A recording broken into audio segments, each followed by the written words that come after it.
देखते हैं question number third exercise 1.4 का। बहुत ही इजी क्वेश्चन है, इसमें कुछ सोल्यूशन नहीं करना है, थोड़ा सा स्टेटमेंट लिखना है बस। वो भी the following real numbers have decimal expansion given है।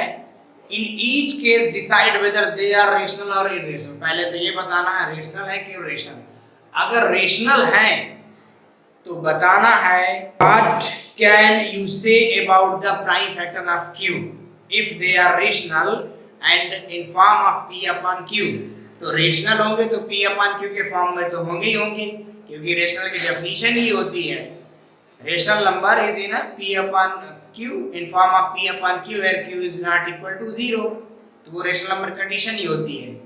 तो उसमें बताना है q के बारे में बताना है कि क्यों क्या होगा, बस ये करना और कुछ भी नहीं है। तो देखिए बहुत इजी है, ये हुआ है तो इसका एंड हो जा रहा है तो मतलब ये टर्मिनेटिंग है। ठीक, तो टर्मिनेटिंग है तो इसको लिखेंगे it is in form of, यही लिख दीजिए p अपॉन q। ठीक, एंड लिखेंगे जब p अपॉन q के फॉर्म में हो जाएगा तो सो it is a rational number. अब रेशनल नंबर है तो हमें लिखना है q क्या होगा। तो आप जानते हैं, अभी आपने पढ़ा हुआ है सेकेंड नंबर क्वेश्चन में, ये फर्स्ट नंबर क्वेश्चन में, कि जितने भी टर्मिनेटिंग रेशनल नंबर थे उनमें क्या था कि जो q था वो 2 और 5 के मल्टीप्लाई में था, या 2 टू दी 2, या 2 डिनोमिनेटर में 2 था या डिनोमिनेटर में 5 था। ठीक है, तो हम लिख सकते हैं for q we can say that the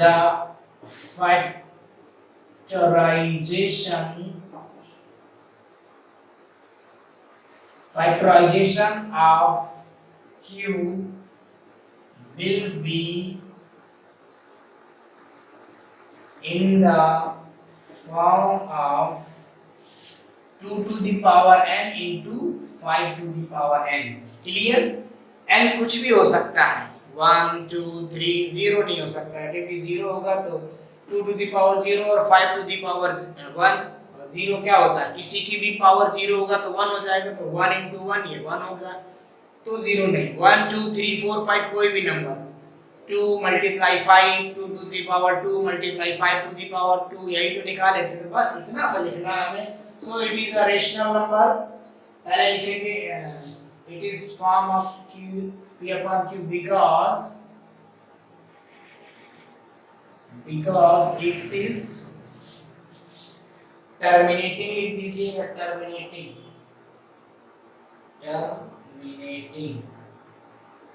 so it is a rational number. जितने सारे टर्मिनेटिंग होते हैं वो सारे रेशनल नंबर होते हैं, नॉन टर्मिनेटिंग भी रेशनल नंबर होते हैं। ठीक है, so it is a rational number. For q we can say that the factorization of q will be in the form of, अब इस फॉर्म में होगा तभी तो टर्मिनेटिंग आएगा। अभी आपने चेक किया क्वेश्चन नंबर सेकंड थर्ड में इस फॉर्म में नहीं था, टर्मिनेटिंग नहीं था। ठीक, सेकंड नंबर देखते हैं हम इसका, क्वेश्चन सेकंड। अब देखिए क्वेश्चन नंबर थर्ड का सेकंड है, ये गिवन है 0.1201200120001, मतलब ये यहाँ आपको दिख रहा है कि इसका एंड नहीं हो रहा है, तो ये क्या है, नॉन टर्मिनेटिंग है, बिल्कुल नॉन टर्मिनेटिंग है। और हम इसको p अपॉन q के फॉर्म में नहीं लिख सकते। ठीक है, तो पहले तो लिखेंगे इट इज नॉन टर्मिनेटिंग और नॉन रिकरिंग भी लिख सकते हैं। ठीक है, रिकरिंग या नॉन रिकरिंग। ठीक, सो it is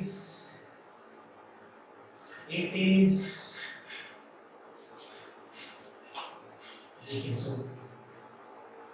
so we cannot write in the form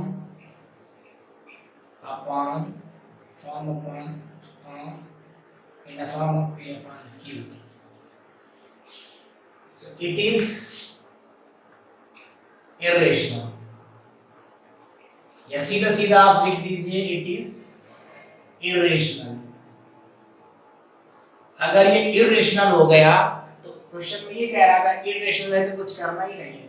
rational है तभी हमें बताना है कि Q की वैल्यू क्या होगी, Q किस फॉर्म में होगा। अगर इरेशनल है तो कुछ नहीं लिखना। लेते it is non terminating non recurring, so we can not write in the form of P upon Q, so it is an irrational. Question third का थर्ड नंबर, ये नॉन टर्मिनेटिंग और रिकरिंग है, ठीक है। नॉन टर्मिनेटिंग रिकरिंग यानी कि repetition हो रहा है, इतने सारे नंबर का बार बार रिपीटिशन होगा, ठीक है। अगला जो नंबर आएगा फिर से 1 2 3 4 5 6 7 8 9 आएगा, उसके बाद फिर से 1 2 3 4 5 6 7 8 9 आएगा, इसलिए इसके ऊपर रिकरिंग लगी, उसको बार भी बोलते हैं हिंदी में, ठीक है। तो कुछ नहीं करना, इसमें आपको लिखना है it is non terminating recurring, recurring या लिख सकते हैं आप repeating, and we can write it in form of P upon Q। P upon Q में रखें मतलब it is, so it is rational number. अगर P upon Q के फॉर्म में लिख सकते हैं तो रेशनल होगा। अब रेशनल हो गया तो वी कैन फॉर, यहाँ ऐसे लिख सकते हैं फॉर Q मतलब समझते हैं ना, जो नीचे डिवाइडेशन में आएगा, लेकिन इसमें कन्वर्ट करने के लिए नहीं कह रहा P upon Q के फॉर्म में, खाली पूछ रहा है कि Q को हम क्या कर सकते हैं, क्या डिफाइन कर सकते हैं। तो for Q we can say that it